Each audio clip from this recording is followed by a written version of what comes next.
Guys, are you ready for a story? Once upon a time, there was a king and a queen. Both died. End of story. It sounds simple, but the real story is full of struggles, big ideas, and events that shaped the world as we know it today. The French Revolution wasn't just about bringing down a monarchy. It introduced ideas like democracy, equality, and freedom that still influence us today. Even terms like left-wing and right-wing, which we use in politics, started during this time. So let's explore the incredible story of the French Revolution and see how it changed everything. Let's begin our story in the 17th century, during the 1600s. What was the world like back then? It was a time when kings and queens ruled over vast empires. These monarchs were often engaged in wars, vying for more land and power. The world was embroiled in conflict. Europe was torn apart by the 30 Years' War, Africa was suffering through the Congo Wars, China was engulfed in the Ming-Qing conflicts, and in India, the Mughal-Maratha Wars were raging. But what about the common people amidst all these royal battles? Across the globe, society was steeped in social hierarchy with a rigid division between the classes. This hierarchy was divided into three main parts. At the top were the kings and nobles, the aristocracy. Below them were the clergy bishops, priests, ulemas, those who held religious authority. And at the bottom were the common people, the peasants. For the sake of simplicity, let's refer to the third group as the peasant class, as most people at that time were involved in agriculture. This social structure was not unlike the caste system in India, where Brahmins, Kshatriyas, Vaishyas, Shudras, and Dalits were separated by birthright and occupation. Now you might wonder why this system persisted for so long. For thousands of years, people accepted these divisions without much resistance. Why did they tolerate such inequality? The answer lies in one word: religion. And most people at that time believed that kings were divinely chosen to rule. This belief, known as the divine right of kings, meant that kings were seen as accountable only to God, not to their subjects. The clergy, whether priests, Maulanas, or ministers, were regarded as God's chosen representatives responsible for guiding people spiritually. The peasants, or the lower classes, believed that their suffering was a form of divine punishment or a consequence of their past sins. This mindset was reinforced by religious teachings, which varied slightly across different regions and faiths but essentially upheld the same idea. But then, in the 1600s, a new intellectual movement began to stir in Europe. People started questioning the established order, asking themselves, should this system really exist? Who gave the king the right to rule? This period, known as the Age of Enlightenment, encouraged people to think critically, reason, observe, and question everything. Philosophers like René Descartes, often called the father of modern philosophy, became prominent figures.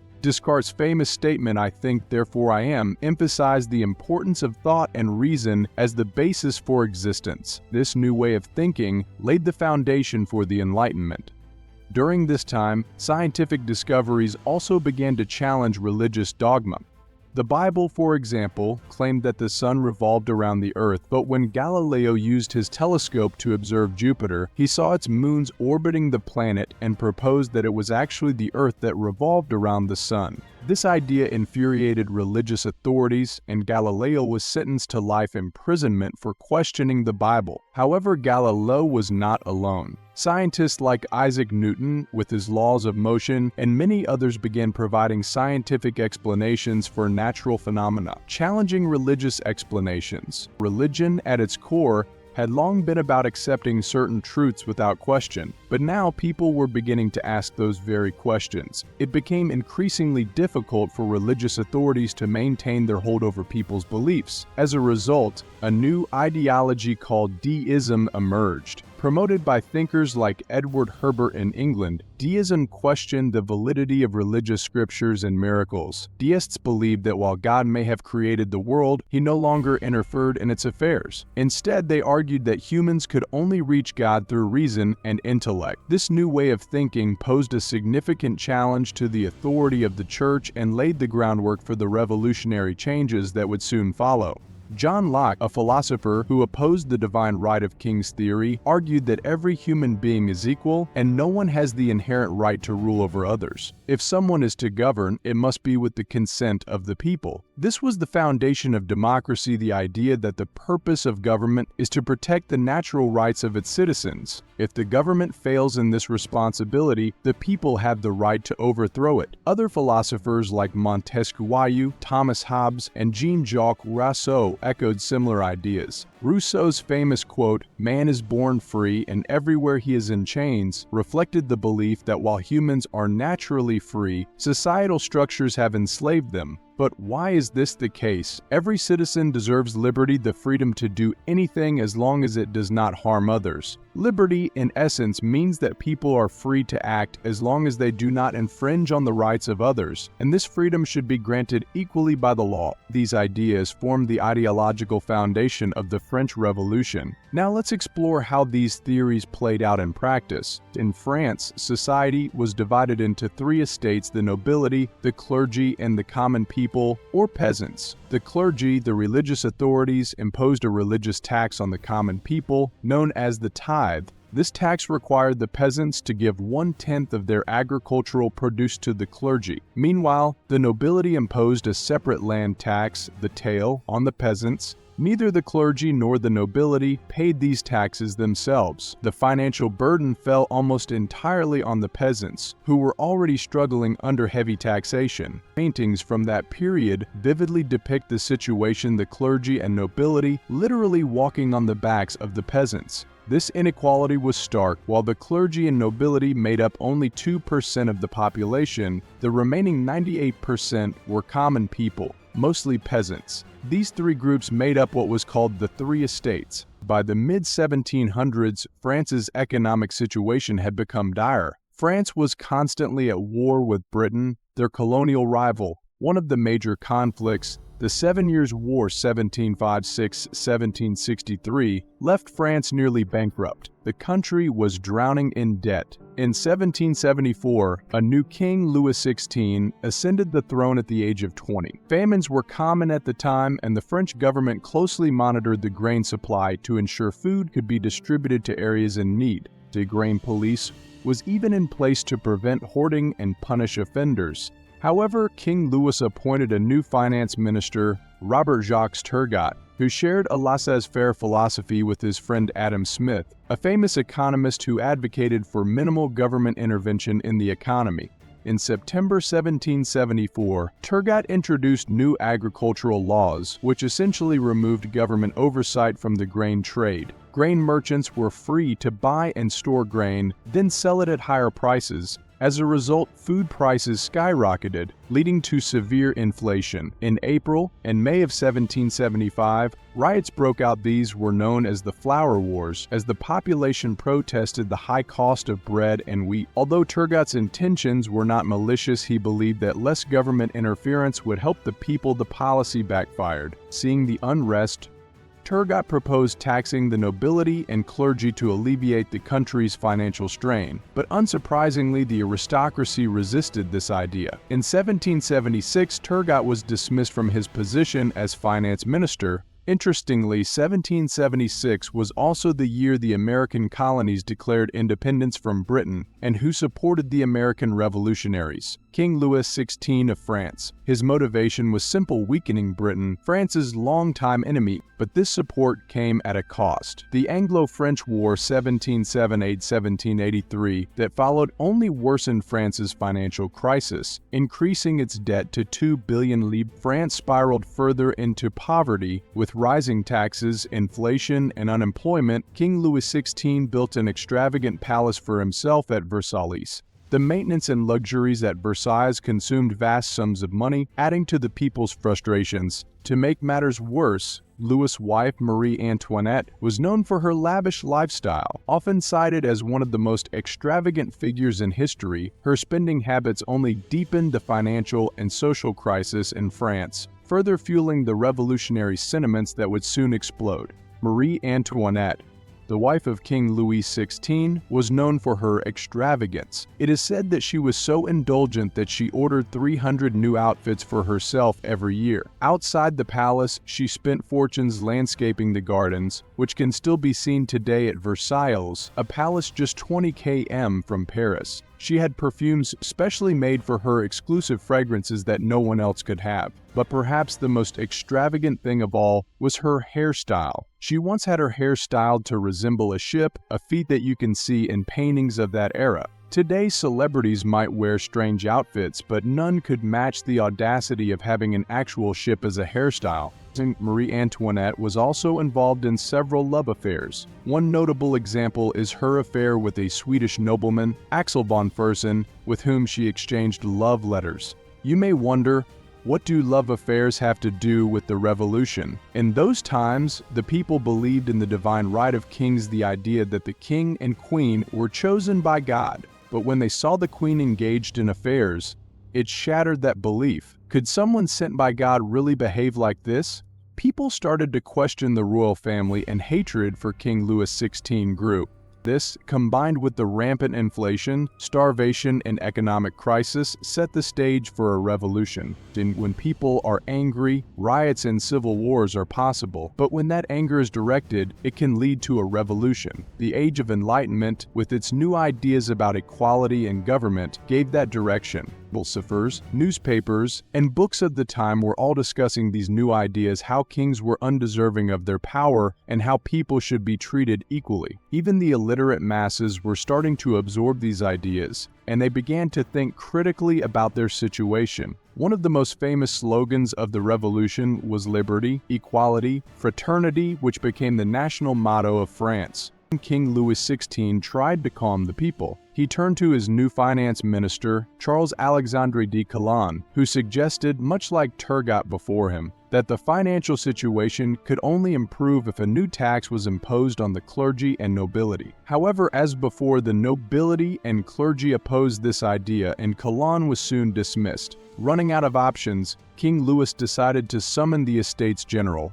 The Estates General was a political body in France, though it hadn't been convened in 175 years, not since 1614. This body consisted of representatives from all three estates: the nobility, the clergy, and the peasants. However, the Estates General was merely advisory, with no real decision-making power, as the final say always rested with the king. But what was notable about the Estates General was that each estate had only one vote, despite the huge population disparity between the estates. With one vote for the nobility, one for the clergy, and one for the common people, the nobility and clergy would always unite against the peasants, ensuring that no change could ever pass. By the time the Estates General was convened on May 5, 1789, France's financial crisis was severe, and King Louis saw this body as a way to rubber stamp his decisions. However, the common people, frustrated by the imbalance of power, demanded that each member should get a vote rather than one vote per estate. Unsurprisingly, the king refused this demand, and the common people representing the Third Estate took matters into their own hands. Bastille, fed up with the king's refusal to take them seriously, the representatives of the Third Estate declared that they would form their own government. In response, King Louis locked the hall where the Estates General met, thinking he could stop them. But undeterred, the commoners moved to a nearby tennis court and took what became known as the Tennis Court Oath on June 17, 1789. They declared themselves the National Assembly and vowed to continue meeting until they had drafted a new constitution for France, one that ensured equality for all its citizens.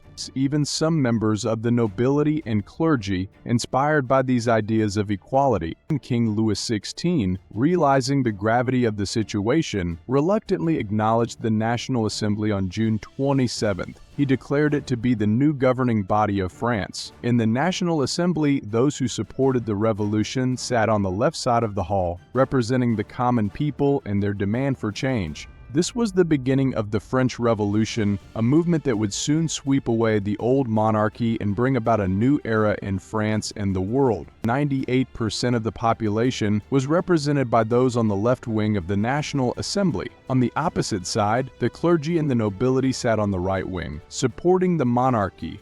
The terms left wing and right wing, which we commonly use in politics today, originated from this very division in the French Revolution. The left wing was driven by the principles of liberty, equality, and fraternity, while the right wing was more of a reactionary force. It wasn't based on any innovative ideology, but was a counter-revolution focused on traditionalism and conservatism. They wanted to maintain the established order and continue the monarchy. From the right-wing perspective, during the French Revolution, their goal was to preserve the monarchy and uphold the idea that hierarchy should exist. Religion played a crucial role in their justification. They believed that God had ordained that there be a king, and so the tradition should continue. This mindset can still be seen today in some extreme conservative views. When asked why hierarchies between men and women, caste systems, or racial differences exist, the answer often lies in tradition. This is how it has always been, and this is how it should continue. At that time, the left wing had the support of 98% of the population. The right wing, however, relied on the king with just 2% support, as well as the security forces who were employed by the king. A rumor started circulating that King Louis planned to attack Paris and overthrow the National Assembly. This sparked violence. Riots erupted, and on July 14th, the people stormed the Bastille fortress, hoping to seize weapons and gunpowder to fuel their revolution. They freed 7 prisoners. This event marked the first major act of the French Revolution, and July 14th is still celebrated as Bastille Day, France's national day. Upon hearing of the Bastille's fall, many across the country were inspired to join the fight. The common people, who had been crushed under the weight of the clergy and nobility, saw their chance for change. Farmers refused to pay taxes and drove off tax collectors, sometimes violently. Nobles, fearing for their safety, fled France to neighboring countries where monarchies still ruled. As time passed, the National Assembly grew stronger, and even the King's Guards began siding with them. On July 9th, a National Constituent Assembly was formed, and on August 26th, they adopted the Declaration of the Rights of Man and Citizen, a pivotal document that laid the groundwork for the French Constitution. It consisted of 17 articles based on the principles of liberty, equality, and fraternity. However, King Louis refused to sign the document. In response, on October 5th, another wave of revolution erupted. Food prices were still high, inflation was rampant, and the economy was struggling. Thousands of women gathered in a Paris marketplace, frustrated and determined to change the country's economic condition.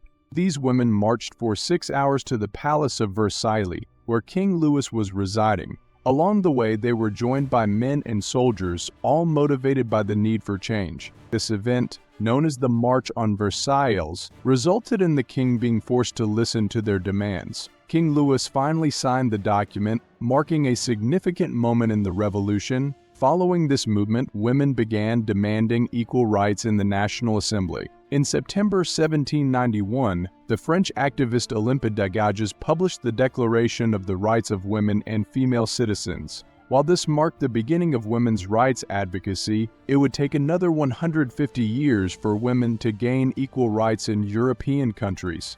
In 1791, elections were held, and by 1792, the French monarchy was officially abolished. France declared itself a republic.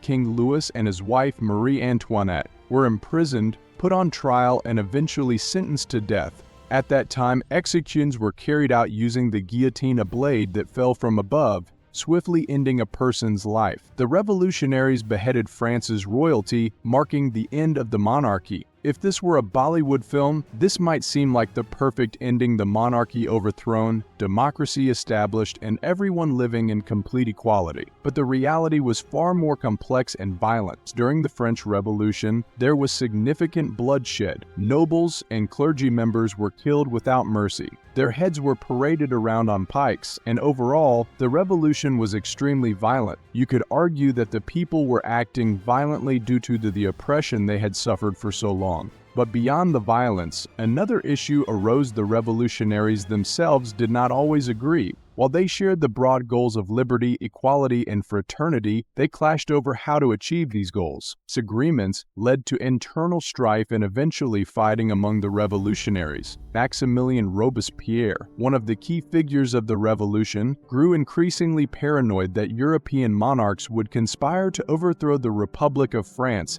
and restore the monarchy.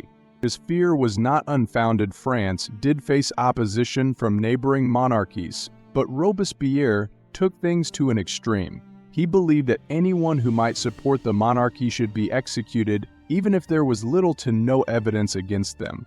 Thousands of people were killed during this period, known as the Reign of Terror. Many revolutionaries who opposed Robespierre were also targeted. Eventually, Robespierre himself was overthrown and executed by a group of revolutionaries. The aftermath of the revolution was chaotic. France's economy did not improve and violence continued until 1799. That year, General Napoleon Bonaparte seized power and took control of France.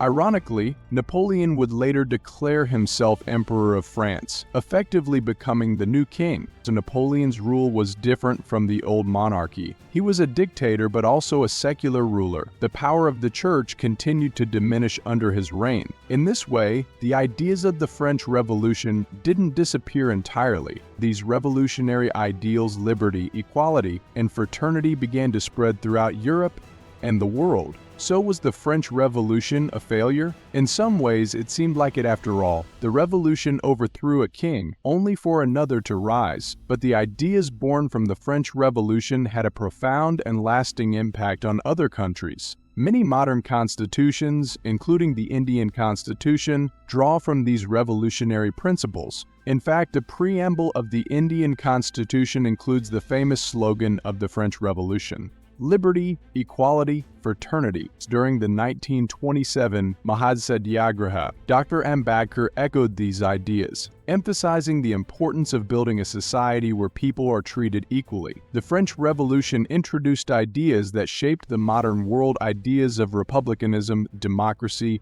secularism, and individual rights.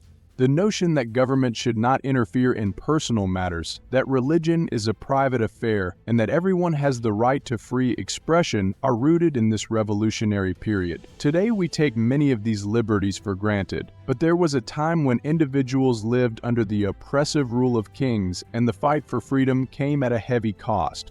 The French Revolution may have been chaotic and bloody, but its legacy is one of inspiration and hope. If you enjoyed this video, please share it to your friends and family members. I hope you found this video informative. Thank you for watching, and I'll see you in the next one.